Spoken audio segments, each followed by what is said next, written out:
And this is turn 38 of Degeneracy.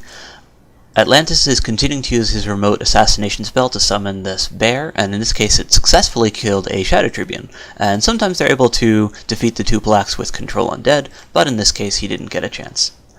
Here in the Silent Wetlands, Agartha is recapturing a province that I'd raided. The same is true in Ungballath, except it's Mictlan retaking a province, which has a couple ghosts that had retreated into there, and they managed to kill one demon. The same is true in Faircliff, just a bunch of Atlanteans. The same is true here, with other Atlanteans. Again, a large army from Atlantis, and once again he's using primarily Chthonian Reanimators instead of his Elemental Mages, and that's just a strategy that he's chosen to stick with throughout the game. This is just me capturing a province with a relatively large group, so not just a raiding party. Here I once again lose a province, this time to a bunch of Ice Warriors led by one of his mages.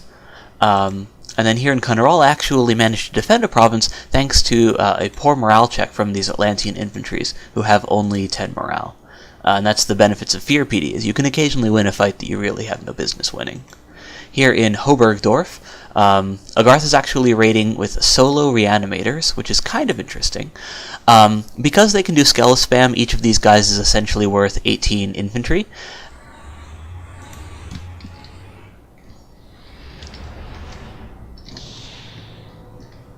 And Long Dead do just fine against regular province defense infantry.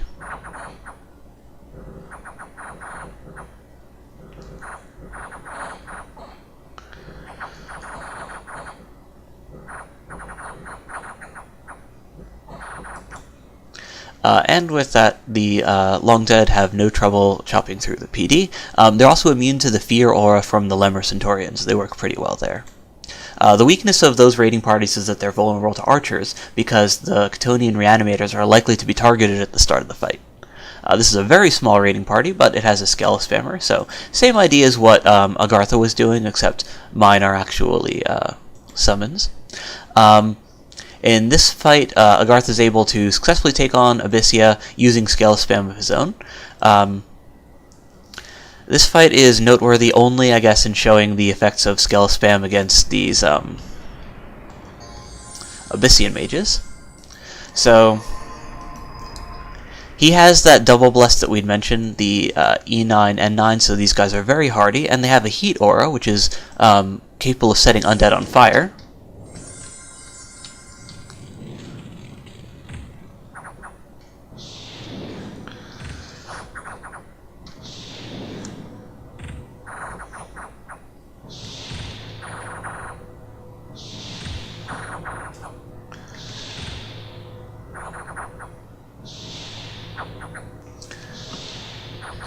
Unfortunately, since there's only 3 guys in this squad, they take morale checks every time they take damage, so even though they were capable of holding the line against those undead very well, even with the additional reinforcements from reanimated skeletons, they do eventually rout.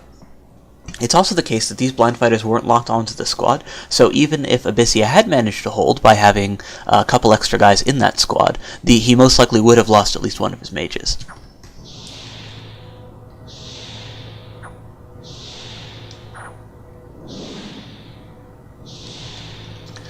Luckily for Abyssia, these guys are also a very small squad, and they also failed a morale check, so he might have been just fine as long as he just had a couple extra guys in that squad there.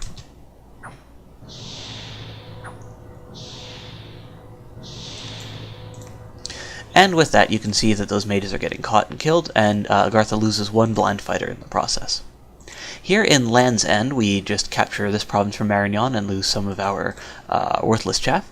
Here in Forest of Pine, this is actually Marignon taking a province back from Agartha, which had originally been Mary's and which Agartha was ceding to him.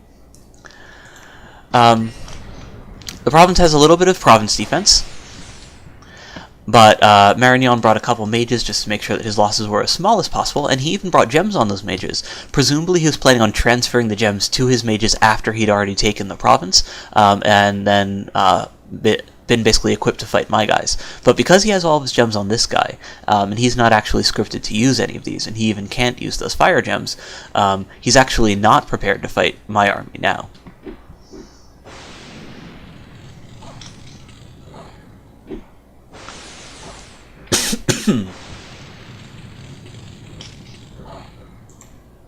And as you can see, Mary has no problem taking on the province defense there.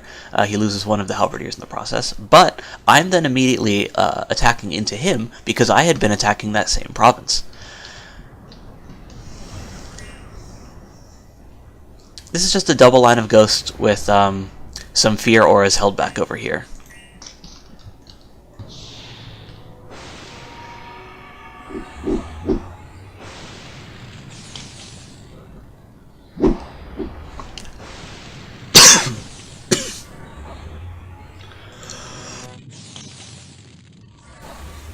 Because he had left his gems off of this guy, or one of these two guys, they're not actually casting anything important, so there's no flaming arrows, there's no fire elementals or anything like that. It's just his guys fighting ghosts with a little bit of evocation support.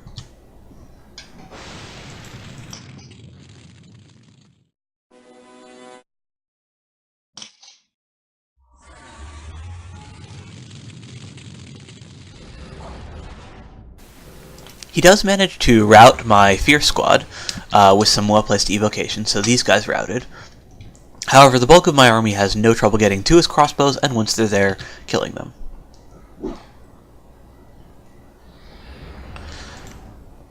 Because his mages were exhausted, he loses a fair few of them, so he loses both of the Gotic Adepts, while his Royal Navigator did at least manage to escape. We lost one of our Fear guys, and then the other two and the Shadow Soldiers that were with them. Or the other two routed after losing the Shadow Soldiers that were with them. So the remaining Apparition, Ghost, and Spectral Standard are all out somewhere nearby. Here in Serpenthaven, this is just a small raiding party. Here in the Cracked Earth, we actually bounce off of Agartha's province, in which he has one of his cap-only, slow-to-recruit Chthonian necromancers. So these are his big mages, and since we're closer to his capital, it kind of makes sense one of these guys would be out here.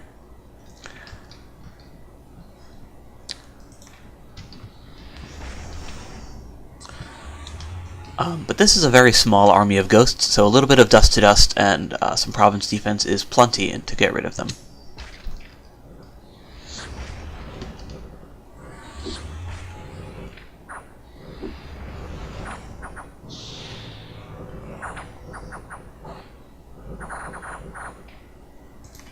While they manage to kill some province defense before they go down, that doesn't actually count for anything, and Agartha holds the province.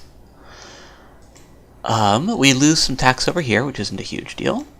We get a couple gems over here, which also isn't a huge deal, since there's only two of them. And we get a hero. So this is Scassius.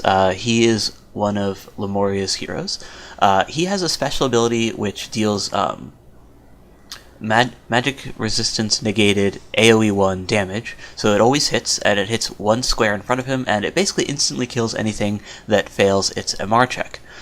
He himself is also immortal, so when fighting in our Dominion, we can use him aggressively, and yeah, he can also get a little bit of gold because that's what he does. He turns people into gold. We're also going to be using him for his very high leadership to move a bunch of our ghosts around, and he'll also be providing a morale bonus for them.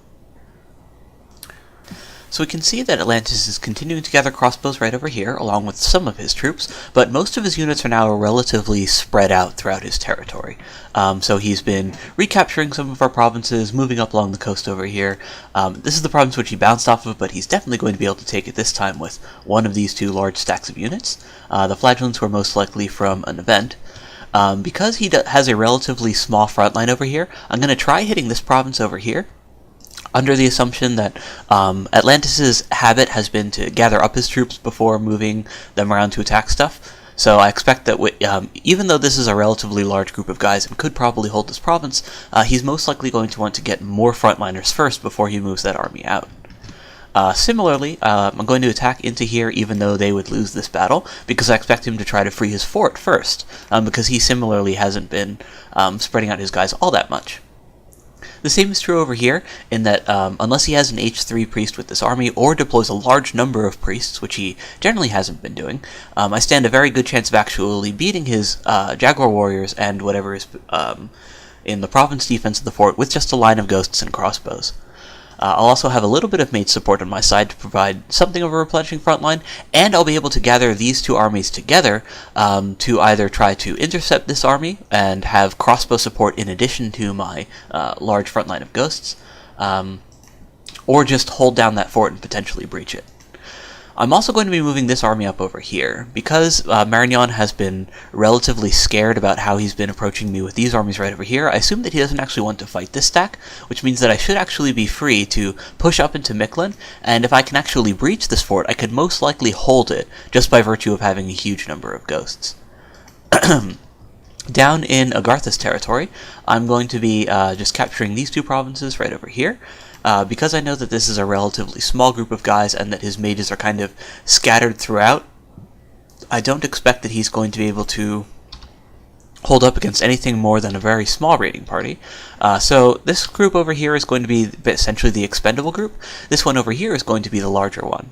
And then I'll also be able to group them up with other guys coming down from over here, and also potentially with some additional support from this fort over here.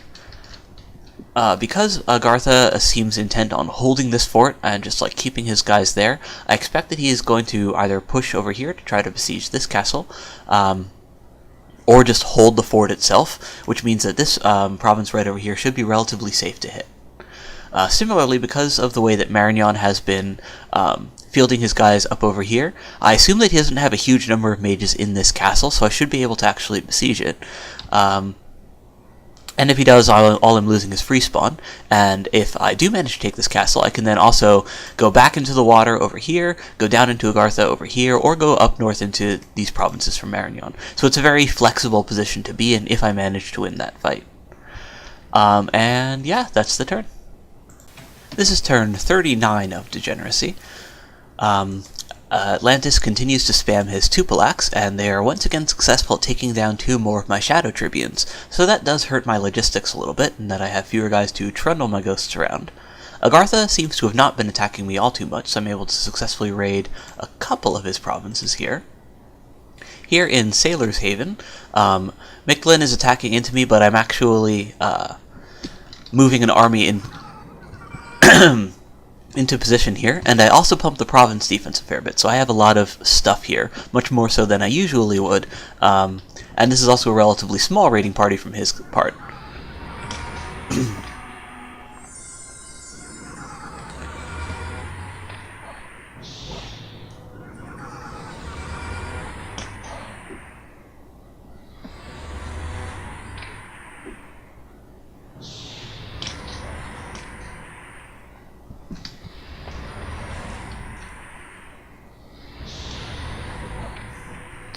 And I was able to successfully convert one of the Jaguar warriors there with my apostasy, so I managed to get one of those. So I now have two in that army, which is nice. Here in Valador, he's able to successfully raid with these Jaguar warriors. He's actually splitting up his troops now, which is good, although in that one battle he brought far too little compared to the crossbows that they were going up against. Here this is the stack that I'd moved on top of the fort. It moves on successfully. And then here in Ardun, he's able to retake another province, again, just with a bunch of Jags. Here in Namor, I am able to successfully take that fort. Naturally, I won't be able to storm it anytime soon, but it, as I'd mentioned last turn, is a very good position for that army to be in. Here in Ungballath, I'm just once again raiding Mictlan. In the Misty Forest, we defend against a priest solo attacking one of our provinces. Here in the Lake Eternal, Atlantis retakes another one of his water provinces with just a bunch of his infantry. And here in the Sinkhole Swamp, Mictlan retakes another province. So Toledo was actually the fort that I had been besieging last turn with my crossbow guys, and as I'd predicted, Mictlan moves his big army of demons on top of it. Here in Kunaral, this is Atlantis retaking another province, and here in Fastir, this is actually my successfully capturing a province, which has just a couple reanimators in it. In Lemuria, we get a couple of free gems, and in Hexwoods, we get a little bit of free gold. We catch a scout, another scout, and another scout. So, no sneaky raiding parties, just scouts. And this is the Fort Province, which we had managed to get our big army onto. We're going to be trying to consolidate our forces here so that we can basically have a large enough group to actually potentially breach the walls there. But we're not going to abandon the province-based gaming entirely, and we're still going to send at least this villain party right over here to try to beat up what the province defense there, and hope that Mictlan just hasn't sent very much. The Tupilaks that Atlantis had been spamming were actually successful in halting this army, so they're able to stop Atlantis from, or stop my guys from capturing this province from Atlantis. So that was very effective. I'm going to be moving 2 more Shadow Tribunes onto that army in order to essentially just pick it up. And given that I can see Jo Minh is gathering his guys and had sent that Kanushi in order to scout the province, I'm going to be stacking all of my guys right onto here, with the exception of my Pretender, just because I don't want to risk her. She does have that Bloodstone, which I had found from an event, so that's going to increase her Earth for site searching, and it's going to enable her to cast Rain of Stones if I give her another gem, now that I have Evocation 7. So I can potentially use that to kill a bunch of Atlantean mages, or Agarthan mages, if he brings over a large group. So as I mentioned last turn, this is a very versatile position to be in, and I can attack basically any of these provinces, but I'm going to go for this one because it has a relatively small group of troops. I believe that he's either going to attack this province, reinforce over here, or just move them back onto the fort. I don't expect them to actually stay there, but even if they do, this is a bunch of shielded ghosts, so they should be okay. If Marignon is feeling like he actually can't take this, in spite of the fact that he moved a bunch of troops down, then I'm going to have 1 Dispossessed Spirit to hold the fort besieged, but in the likely event that he does, my guys are going to be gone.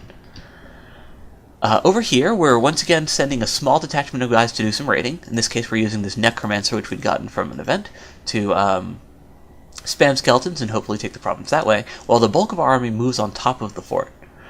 Because I don't expect him to actually move and patrol sufficient troops on here in order to defend it, I'm going to keep my gems on this Shadow Tribune here so that I can have them available for the next fight instead.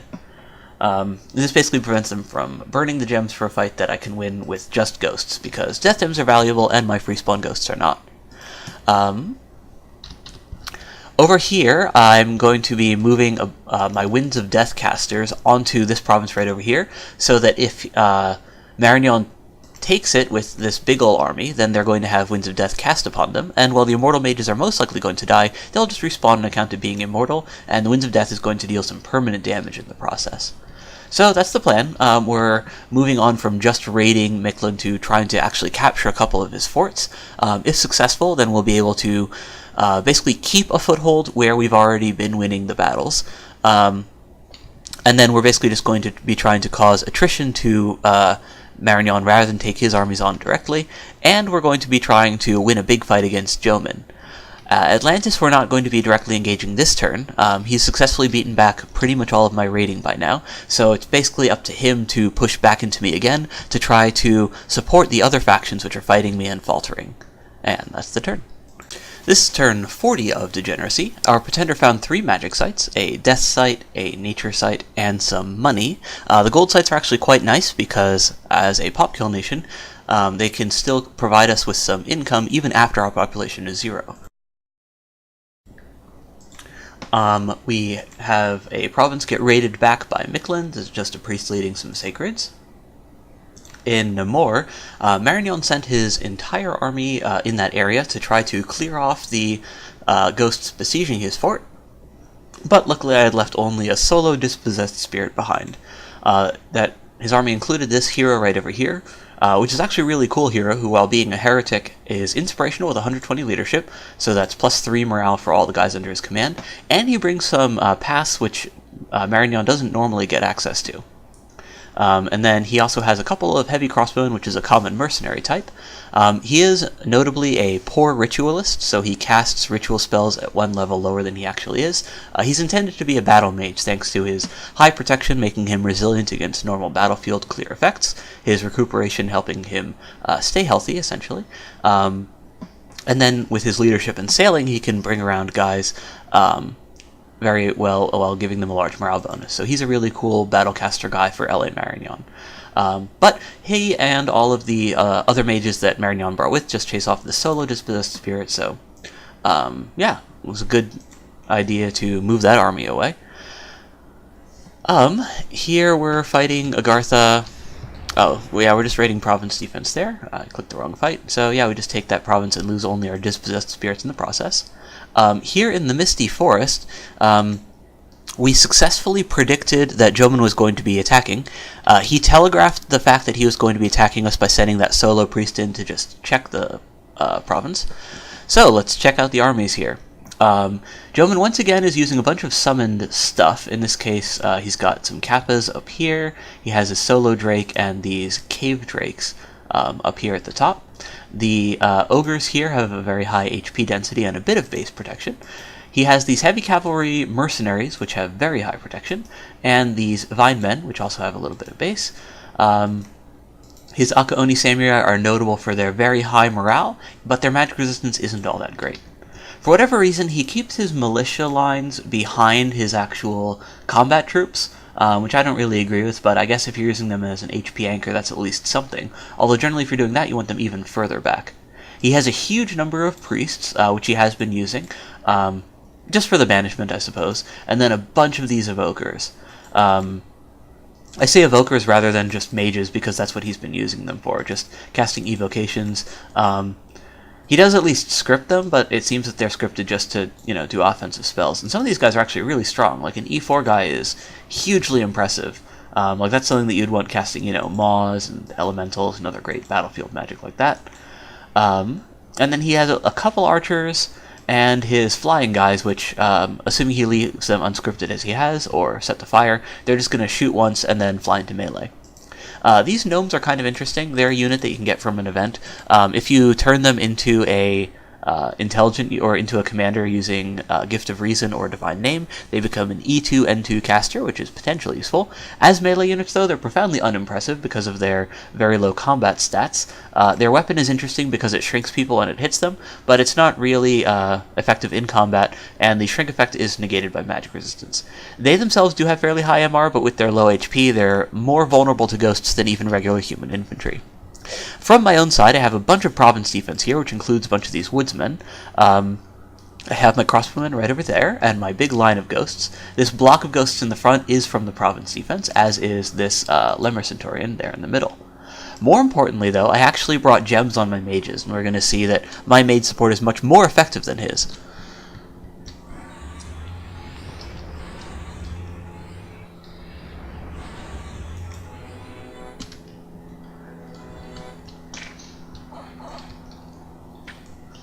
So the anti-magic that I cast round 1 is important because it provides all of my ghosts with additional protection against his banishment, and is also important in making sure that my Grand Thaumaturgs or my Grand Lemurs here aren't going to auto-cast the H3 MR spell, because they're only going to be casting it if there's units which are actually going to be affected by it, and they basically value how effective that's going to be.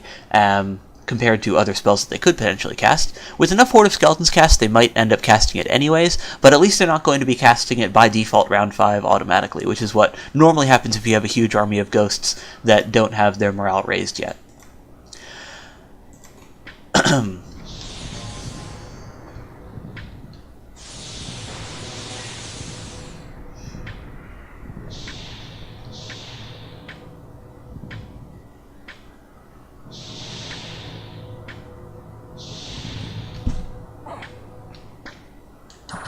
Much like the last time we fought, his evocation starts out being effective just on account of how much of it he has. However, these Tengus are scripted just to fly in, so they're going to be flying ahead of his guys, and yeah, they're essentially all out on their own up here.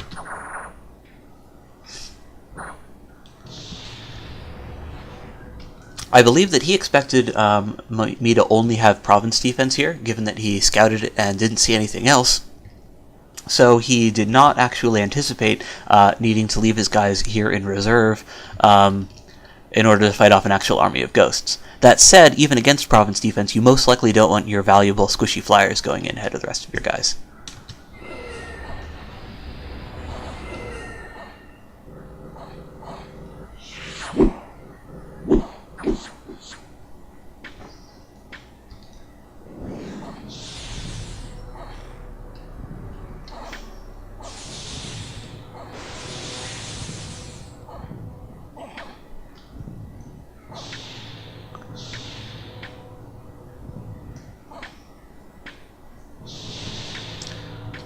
So as you probably saw, I was doing a round 2 Shadow Blast. The reason for that is that the enemy army has a chance of moving forward a little bit, and in this case they quite clearly did, which means that I'm essentially going to be more accurate when actually shooting those out. So that's why I had Horde of Skeletons going up round 1 instead.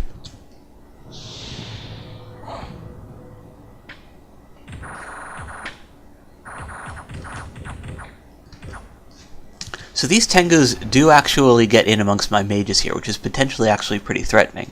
However, my mages are at least relatively resilient, given that they're ethereal, have somewhat high HP, and I have a bunch of friendly guys around them, so they're most likely going to be okay.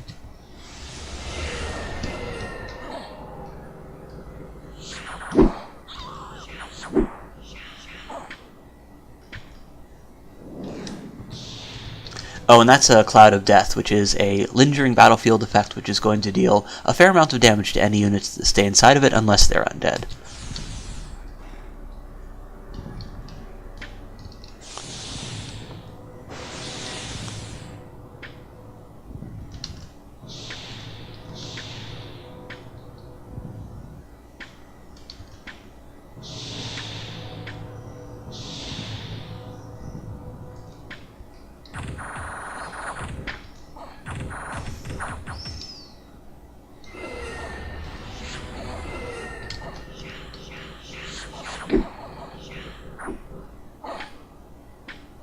So this group of woodsmen blowpipes are retreating, which is unfortunate.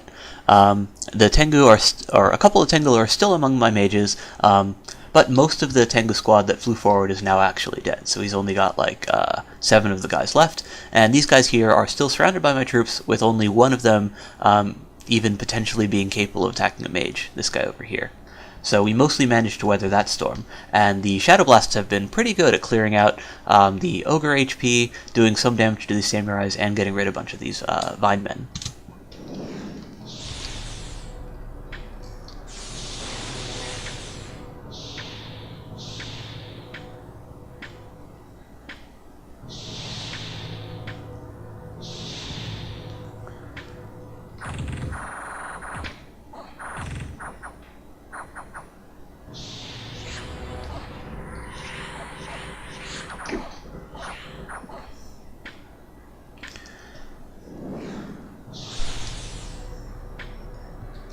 And with that, the threat of the Tengu has at least largely been eliminated. This guy's Nether Darts are actually still doing a fair amount. They're not Shadow Blasts, but they still shoot a bunch of darts, and while they're not armor negating, there's still enough of them, and they're high damage enough that with their AP damage they can still kill these humans fairly easily.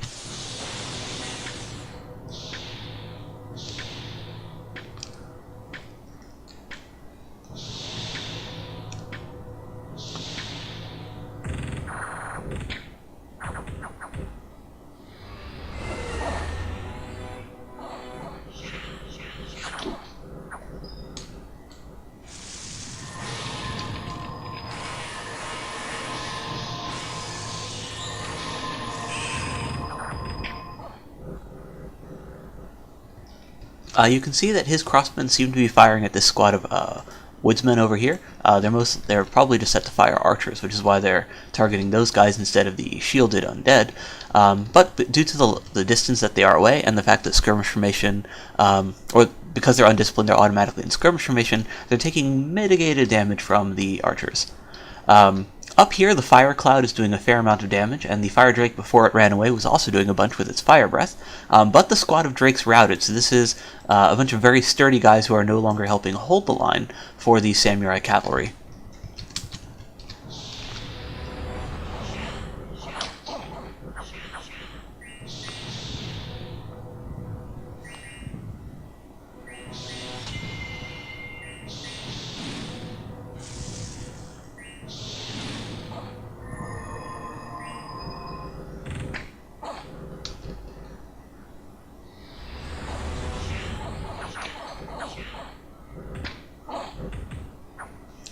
So, both of us actually had a bunch of failed morale checks in the last couple rounds. In my case, it was this southern squad of ghosts. In his case, however, it was enough to cause a full HP rout of his army.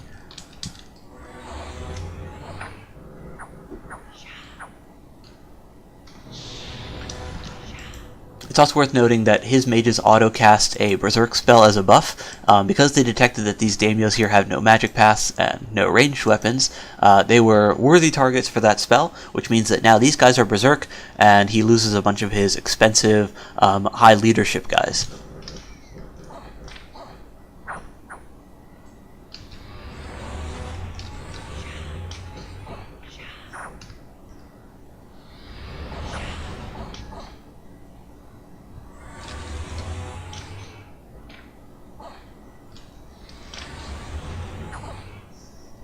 Because his mages were way back here in the back, and they were casting relatively low fatigue spells, many of them are actually able to escape.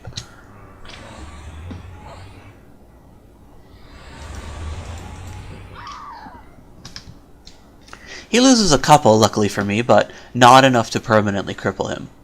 So he loses 9 Master Shugenjas, which is a lot. I mean, these guys are pretty expensive mages. He loses 1 Crystal Sorceress, and he loses 2 of these daimios and 1 of these commanders, which, as we'd mentioned, had been hit with that Berserk spell. I lose the Grand Lemur here just to a lucky crossbow bolt, it looks like, and I lose a bunch of ghosts from the front line, but this is still a very good hold for me, especially because I killed 29 of these Tengus, which are relatively valuable summons. I'm able to kill a bunch of his Mage Ball, while losing 1 of mine is fairly expensive. It's, still a worthy trade. And of course I'm able to hold the province, so that's still on my side. Here in the Dural Woods, that raiding party of villains bounces off of the province defense and extra troops which had been left there, but that's just a mercenary group of villains, so I'm not going to miss them too much. Here in Gerthug, we're able to successfully besiege Miklin's fort, and losing only dispossessed spirits in the process. So definitely worth moving those gems off there because we really didn't need to burn them. Here in the Cracked Earth, we're able to successfully raid a province from Agartha, with our Shade Beasts getting us an additional Soulless Warrior in the process. Here in the Forest of Pine, Agartha raids back and takes a province with a bunch of these mages and crossbows. And here in Sinkhole Swamp, our Necromancer is able to successfully raid with his skeleton spam. So in Gerthug over here, the province where we kept our gems off the mage initially, we're able to instantly breach thanks to the fact that Miklin's fortifications by default are just these 200 defense things, and we have a huge horde of ghosts. I'm going to be using Rigor Mortis on this guy over here, which is going to basically put a fatigue effect on everything that is fighting that isn't undead, so that's pretty nice. With Marignon's army over here, we're going to have these guys walk into it. Hopefully they're able to hit it with Winds of Death and, put the decay effect on a ton of his guys, which can potentially cause a lot of losses while only costing us a couple gems because these guys are immortal. We have these ghosts just essentially set up in a spread out thing just to basically make them take as many different shots and collections of guys as possible. Basically, it's just a stalling tactic to spread out guys like that, so that a couple units can hold off the enemy for longer. And then if they don't, or if he does move this army out, these guys have even a reasonable chance of just beating the province defense and then raiding back the province. So it's kind of like a win-win. If they catch the army there, they do some or they do more damage than it costs me because they're just going to respawn. And if they don't catch the army there, they can just raid the province.